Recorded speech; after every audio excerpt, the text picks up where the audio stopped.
Twin Cities coast to coast, Rockford, Illinois, Carroll, Vermont, Idaho Falls, Idaho. We appreciate you helping to make the world a healthier place. This is episode 26 of season 5, number 325 overall. James Lightning Wilkes. He is my guest today. You know him. He is the star of the groundbreaking documentary, The Game Changer. Can you believe that it's already been 4 years since The Game Changers was released? And what an impact that movie has had. Even in the midst of a global pandemic, the impact that this one documentary had was almost immeasurable.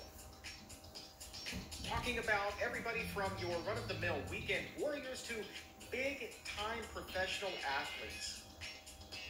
We're going to talk to James, hear him talk about how many of these major pro sports athletes he's heard from. Guys in the NFL, Major League Baseball, the NBA, the NHL, soccer, so many other sports literally from around the world. And a lot of them, initially, he says, were undercover vegans, reluctant to say what it was they were doing to improve their game. But as more and more people began talking about the benefits of a plant-based diet, you started to see more and more of these athletes come out and say, hey, yeah, guess what? I ditched meat, I ditched dairy too, and my performance has increased. We're also going to get an update on the health of his father, who was featured prominently in the documentary as well.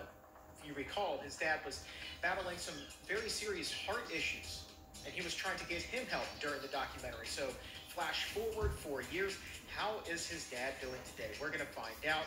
We're also going to be diving into the science of plant-based diets and athletics, and specifically the cardiovascular benefits that come with it, the improved blood flow. Why is that?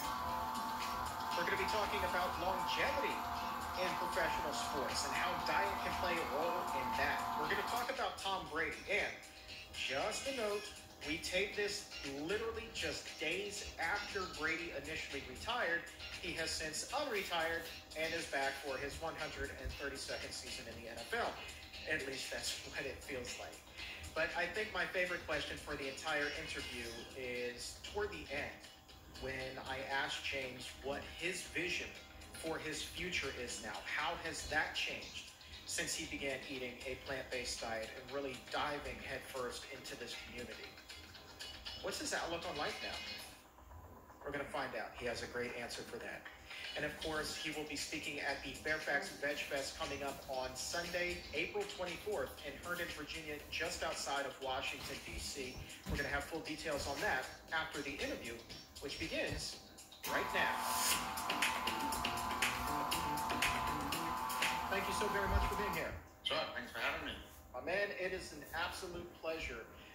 The Game Changers, man. I mean, just so well received, so many views. I think that it broke some records with downloads on Apple and iTunes initially. So congratulations on all of the success.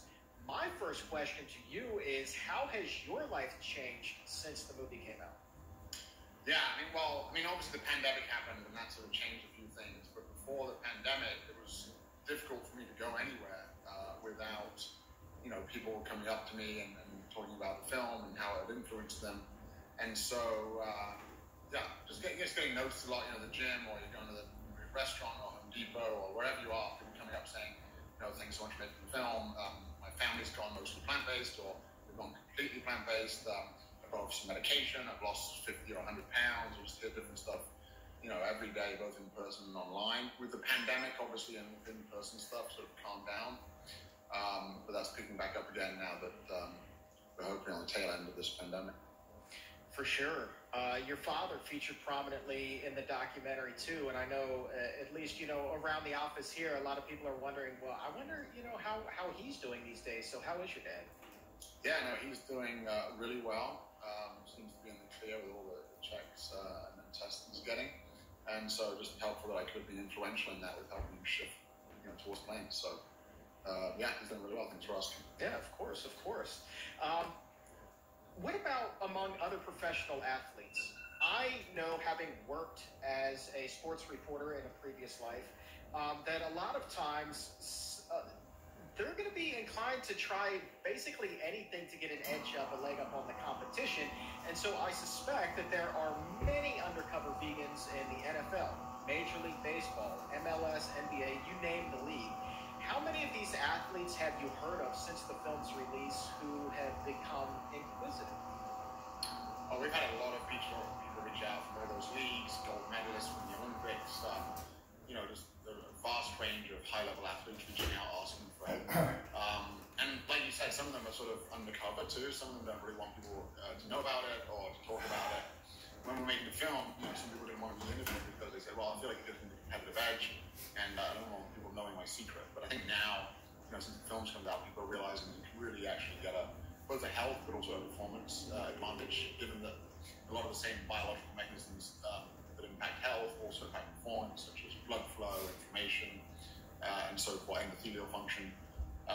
And so I think it's really becoming recognized that plant-based diet can actually give you a benefit in athletic performance. And so it's more and more people are seem to be trying it. In addition to performance, what would you say it could do to prolong an athlete's career? Yeah, I mean, obviously in the acute phase, right, all of that inflammation can impair your workout, your recovery. And then as that adds up over time, that can certainly, if you don't deal with that, those injuries and that inflammation in the acute phases, that could potentially impact you chronically. So over time, that could certainly shorten a career. But if you do the right things, right, with a good diet and lifestyle, so eating a plant-predominant diet, getting good sleep, trying to reduce stress or deal with stress in better ways. If you can do all of those things, with the plant-predominant diet being the most important thing, I believe, out of those lifestyle changes, then I do absolutely think that you can have a longer career in whatever sport it is. And you can see that with people like Serena Williams or Tom Brady, who's obviously just retired recently, but shifting towards plants to extend their careers. You think Brady's coming back, or do you think he hung it up for good? I don't know. To be honest, being from England, I don't know much about it. I just went to the college football playoffs recently. That was the first college football game I'd ever watched, because I went and gave the keynote speech there at the college football playoffs as regards to nutrition. But other than that, I don't actually know. I'm not a huge football fan, being from England, more rugby and things like that. But I have no idea what its plans will be.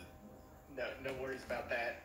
The fact that you were invited to speak at the college football playoffs, being the keynote speaker for nutrition, that is amazing to me. Do you think that the idea of eating this way is really something, especially these younger athletes, are gravitating toward? Oh, absolutely. I mean, I think we presented the science, and so I think the younger audience is sort of more into looking at the science and the information. I also think that the younger generation is also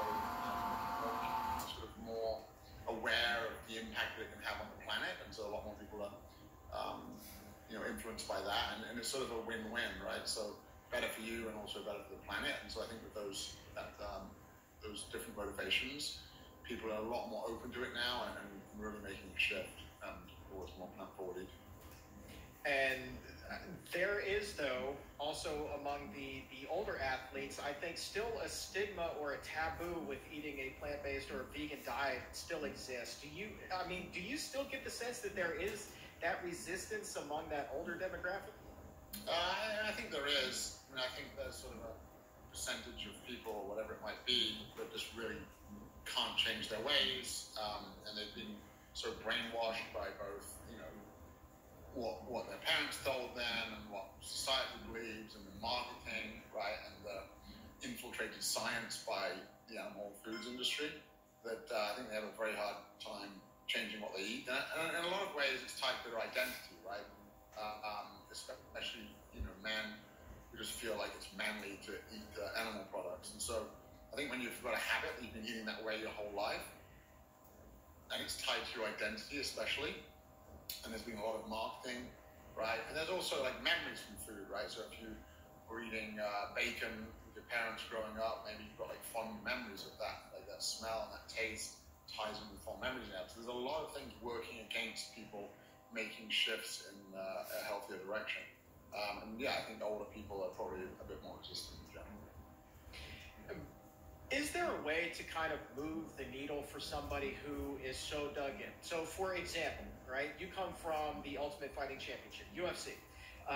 You think about a person like a Dana White or a commentator, Joe Rogan, very much both extremely skeptical, to say the least, about eating a plant-based diet. I mean, really heels dug in, probably don't want to listen much to the science there at all. I mean, is there a way to start moving that needle, or when you're dealing with somebody like that, is it just you got to kind of sit back and wait for them to come to you if they ever decide to? Well, I think, yeah, I mean, what we've learned from the behavioral psychology we looked at is it's really about showcasing role models. And so you need the science, right? That should hang on the narrative and the stories of these amazing role models. And as you noticed in the film, we had athletes, firefighters, and soldiers. Unfortunately, with Dana and with Joe, they are people's role models in many ways. So you've got to, it's no good if you want someone to believe in your position. There's no good showing them something on the total other end. So if you show them sort of tree-hugging hippies that are super progressive and then perhaps a little bit more on the right, and they're never going to buy into those ideologies. So you have to have someone that's sort of like-minded and role models that you can look up to that believe this way and eat in this way. You have been on Joe Rogan's show, have you not? I have, yeah. The debate against a guy called Chris Kresser, who'd been on an earlier episode trying to debunk the game changers. And I don't think the first hour of the debate went well, over 3 hours and 45 minutes, because Joe was on his side. And then Joe started to come around and recognize that he said that I hadn't lost a single argument against Chris. And so there's a lot of misinformation. It's tough, because I watched the Chris Kresser debunk episode, and I tried to sort of remove myself from what I actually know. And I thought, well, if I was just a regular, person that hadn't read any of this literature, I would actually have found Chris Kresser's episode very convincing, actually. So I was grateful for Joe to let me on there and do it today. But I think I totally won. I've heard that you have as well. I need to go back and watch that myself, to be honest with you. Did he have any conversations with you after the show? Like any questions that he wanted to ask you that didn't necessarily get brought up during the debate? With Chris or with Joe? Joe. I think we talked a little bit about Maasai or something, or some hunter-gatherer tribes as a sort of a reason why meat eating was natural and beneficial. Of course, there's a lot of myths around the longevity in those tribes and the actual cases of heart disease, and there's reasons why their cholesterol's low, for example, because they have parasites in the blood that they drink, and the parasites in the cholesterol. There's a lot of sort of reasons people will give for why you should be eating mostly meat or exclusively meat or whatever around, and the arguments just don't hold any water when you actually look at them. But I think we talked a little bit about that, and of course, in those I'm not telling other people what they should be eating, especially in different parts of the world, but I don't think we should be pointing to the Inuit or the Maasai as great examples of health. I want to shift back to football here. I had a conversation one time with an offensive lineman when he was playing here in Washington. Really a big name. He now plays for the 49ers, a guy by the name of Trent Williams. And he was interested in eating a plant-based diet because diabetes runs so rampant in his family. But as you know, I mean, even without being the biggest football fan in the world, like, you know, if you're going to play on the offensive or the defensive line, you just need to be a massive human being. And one of the things that Trent struggled with was to maintain that mass and still be able to compete. And so he said, well, look, I've got to table this until after I retire. But then, you know, we look at some of the other athletes in the movies, you know, World's Strongest Man, like, they don't have this kind of struggle that Trent was having. So have you had conversations with other athletes like Trent who struggle to maintain that mass? And what are some of the tips that you might give them? Yeah, I've heard that before, and I think people do experience that. You know, especially when you switch, obviously plant-based foods in general have lower caloric density, so that's a great thing when you're trying to lose weight, right? Is that you're hitting those stretch receptors sooner, and so you feel satiated and you don't overeat. And of course, on the other way, if you need 6,000, 8,000 calories a day, because you're a 325-pound football player, I think it can actually be challenging to get that all complete from whole foods. And so that's, I think, when there's a case for having cutting, a little bit, not heavily processed foods, but some of the lighter processed plant foods, because you can just cram in a lot more calories, right? And so, I don't think having tons and tons of oil is great, but it's very calorically dense, right? And so if you have some olive oil or whatever, that's an easy way to get calories as an example. Or eating the higher calorically dense foods, so dried fruit, for example, you can get a lot more calories, right? Or nuts and seeds are pretty high in calories too. So yeah, I think it's just getting in the higher calorically dense foods, so you're not feeling totally full and bloated, and not trying to force feed yourself all the time with just tons and tons of vegetables. Obviously, you want to get in the whole grains, legumes, fruits and vegetables, but perhaps a bit more nuts and seeds. And then if you're really to get in 6,000-8,000 calories like some of these guys, then getting in some oils and things like that might actually be an easy way to get the calories in. Yeah, and then the funny thing is he had a teammate also who, a smaller guy on the team, played in the defensive secondary, so he didn't need to have this enormous frame. He needed to be light and quick. He too, he's eating a pescatarian diet at that point, but very, very little fish still. But he had the team install a smoothie station for him that had literally everything you could possibly want to put in there, from your greens to your seeds. He had chia seeds, all kinds of nut butters and fruits and other vegetables that he could always blend up. And so while his teammates were loading up on steak and pork and chicken in between practices, here he is blending up a storm and getting these really calorically dense smoothies that he said really served him so well throughout the season, to the point where late in the year, when everybody else in the locker room is walking around really struggling to move because they're so beaten up, well, here's DJ. He's literally just kind of like skipping down the stairs as if it's the beginning of training camp and his body is daisy fresh. I just thought that the contrast there between those two guys was extraordinary. Yeah, I think smoothies are, I have a smoothie most days, and one of the main smoothies I have has 750 calories and 35 grams of protein. And that's not with any added protein powder or anything else. I'm not against protein powder. Certainly get a lot of protein and a lot of calories from whole foods. I could easily bump that up to 1,000 calories or 1,200 if I really wanted to, but the one I usually have is 750, and that's got hemp seeds, flax seeds, pumpkin seeds, a cup of soy milk, some oats, greens, cherries or berries. You can really get a lot of calories and a lot of protein in the smoothie form. That's a good way for these big guys to get it in as well. Yeah, that sounds pretty good, James. That actually sounds really good. How many calories do you estimate you're burning off during your workouts?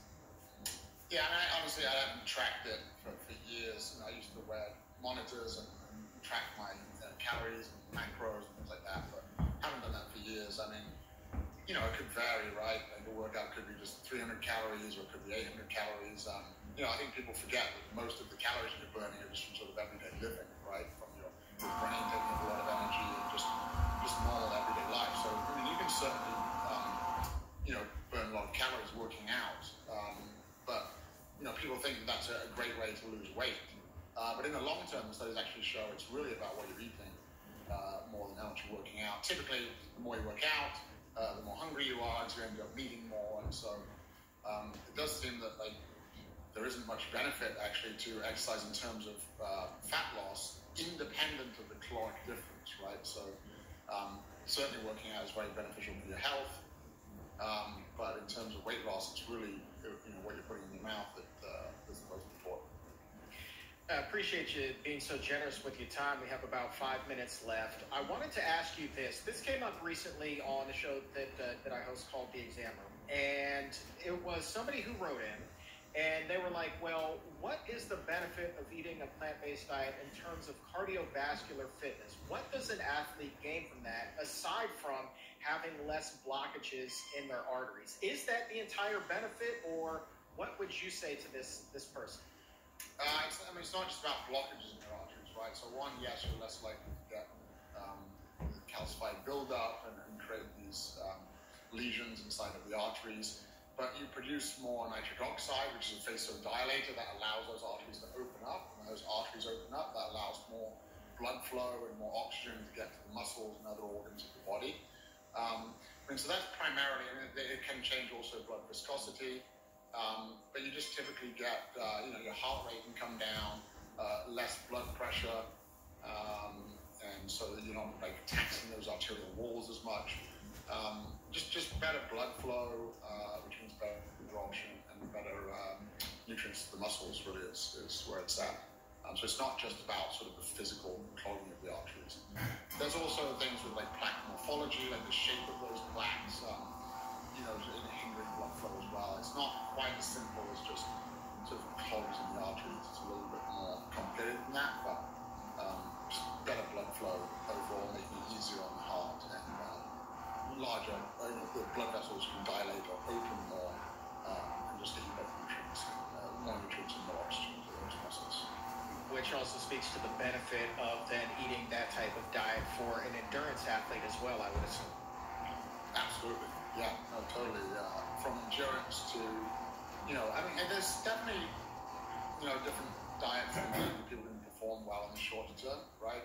But if you want to have longevity, you want faster recovery, you want less inflammation, you want high antioxidants. When you exercise, you create oxidative stress, so you're getting those antioxidants from the plants.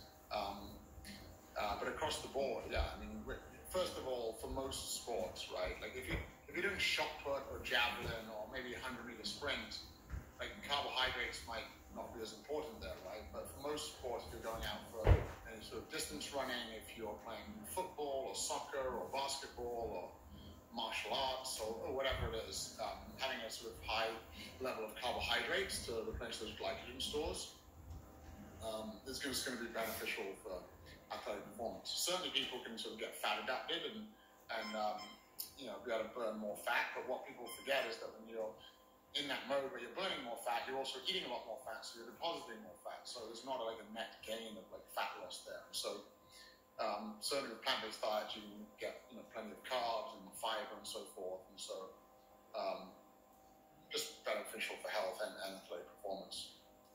How frustrating is it for you, speaking of carbs, that we live in such a carb-phobic society when, you and I both know that there are two completely different kinds of carbohydrates in the world, and the carbs that you're talking about here are extremely healthy, yet they get lumped in with the same kind of carbs that would be found in, say, a donut.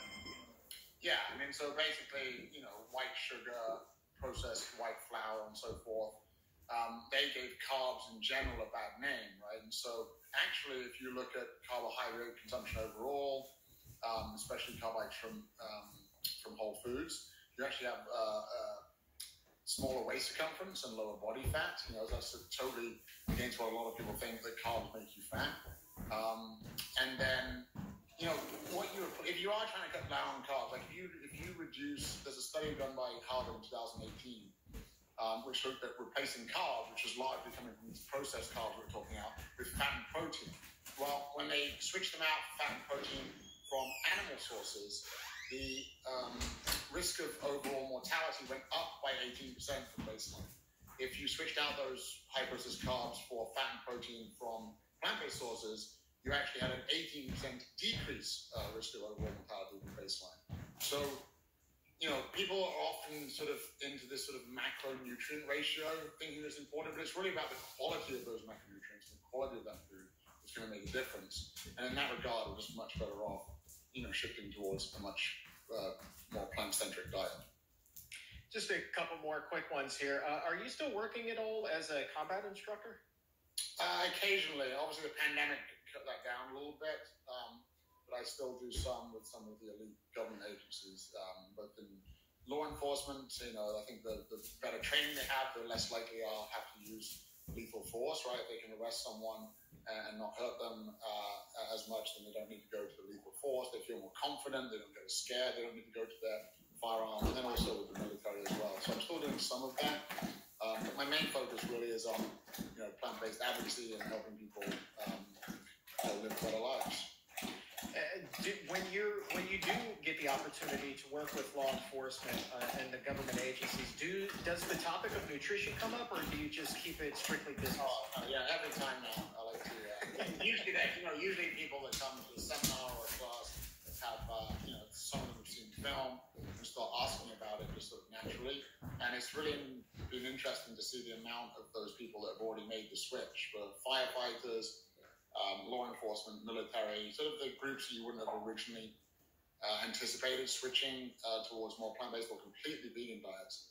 I'm certainly seeing a lot of that, but yeah, it always comes up, and there's a lot of questions about that. There's some myths that they've heard that they continue to believe that they ask me about, and I clarify those. But it's great to see those types of people getting on board. And let's do what we call in the business here a tease. I know that there's not a whole lot that you can tell us about the Game Changers Institute, but it sounds like you're really building upon this great foundation that the movie has laid. So what can you tell us as much as you can about this? Yeah, there's a couple of things. So, yeah, the Game Changers Institute is a research, education, and advocacy platform promoting plant-forward eating. So we've already put a couple of things out in the peer-reviewed literature. So there's one on the flaws of the DS protein scoring system, which is sort of this newer protein scoring system, which favors, of course, animal foods. And, you know, obviously, if you go back and look at the history of it, it was really the dairy industry that pushed that. Surprise, surprise, the dairy industry now has the highest score on this scoring system. There's a bunch of flaws with it, so there's a paper out on that. I believe you can get to it through the GameChangersInstitute.com website. And then we also, our chief science officer also put out one on creatine recently and how that can affect athletic performance, whether that creatine is coming from animal products or whether it's coming from supplements, and showing that actually coming from supplements is actually more beneficial in terms of athletic performance. So we're putting out some papers in the peer-reviewed literature. We're working on a research project with a major university with regards to the microbiome and athletic performance. And we've also become the exclusive nutrition partner for the Green Sports Alliance, which is another nonprofit which is focused on the greening of sports, whether that be, you know, energy reduction, changing light bulbs. And every major league in the United States is a member of the Green Sports Alliance, NFL, MLB, and so on. And we've become their exclusive nutrition partner, and we are working on putting out literature, you know, for all the teams that are members and leagues, 200 stadiums and venues. And so we're proud to be working with them. That's another great organization for people to check out, the Green Sports Alliance. Are you able to work with players' unions at all and go directly to the athletes themselves? I mean, we could do, but we focused on, you know, I gave a talk at an MLB sort of physicians conference. So we're working more with the dietitians and the doctors, and then sort of the team level rather than at the individual level. But again, as I said earlier, we are getting a lot of athletes reaching out, asking for, you know, help with their nutrition. So we are doing some of that as well. And final question to you is kind of the inspirational one. In the movie, as a young man, the kid that you showed up there, the film that your family had, you loved Superman, and we saw you in a cape, I do believe, at one point. Do you feel now kind of like Superman? Like, how has your vision for your future changed? So many of us feel like our family's history with heart disease will become our history with heart disease or diabetes or any one of the diseases that we've talked about here today. Now, knowing what you do about nutrition and eating the way that you do, living the lifestyle that you do, how has your own vision for your future changed? Well, I think when I got into this, it was quite selfish, right? I was looking at increasing speeding up my recovery and increasing my athletic performance. But as I sort of understand more around public health and what's happening to the planet and the animals, I mean, there's just so many reasons to help people shift towards plant-based eating. And so I'm proud of the impact that the film had with becoming seemingly the most viewed documentary of all time with over 100 million views. We had 1.5 billion media impressions, including 40,000 organic press articles. Interest in plant-based eating more than tripled worldwide within a couple of weeks of the film coming out on Netflix, according to Google Trends. We also had an analyst recently run the data. It looks like 75% of the increased interest in plant-based eating since 2004 is a direct result of the film. And so I'm proud of that impact, and that's really, you know, once I realized the damage that animal foods were doing both to people and the planet, I became very motivated. That's really become my focus, is encouraging people to shift towards more plant-forward diets. And so it's totally changed. Like, if you'd have asked me that when I was fighting, I never thought I'd be involved in nutrition or, you know, heavily involved with plant-based eating, certainly. And so it's definitely changed the direction of my life. But I'm proud that we've made an impact. And of course, it's not just me, it's the whole team of Game Changers, especially Joseph Pace, the other producer and main writer of the film. But it's the whole team, right, that we have with the film and now with Game Changers Institute. And so it's that collective work that we're doing, which I think is making an impact in the world. James Wilkes, appreciate your time, my friend. Thanks, Chuck.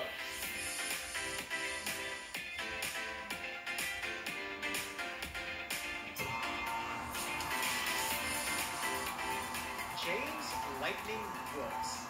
Again, he will be speaking at the Fairfax Veg Fest on Sunday, April 24th in beautiful Herndon, Virginia, just outside of Washington, D.C.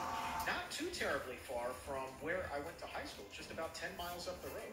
Sunday, April 24th, I'm going to be emceeing that day. And of course, James, he's going to be there speaking. And get this, this is the lineup for the day. I mean, it is a virtual who's who in the plant-based community. Dr. Neil Barnard will be speaking that day, as will Dr. Jim Loomis, our colleague from the Physicians Committee, who was also featured in the Game Changers. You know, Dr. Loomis, before he came to the Physicians Committee, was also the team physician for both the St. Louis Cardinals baseball team and St. Louis Rams NFL team before they moved to Los Angeles. So he definitely has those athletic chops in addition to being an athlete himself. Plus, Dr. Baxter Montgomery, T. Colin Campbell, also recently on the show. He will be speaking at the Veg Fest on April 24th as well.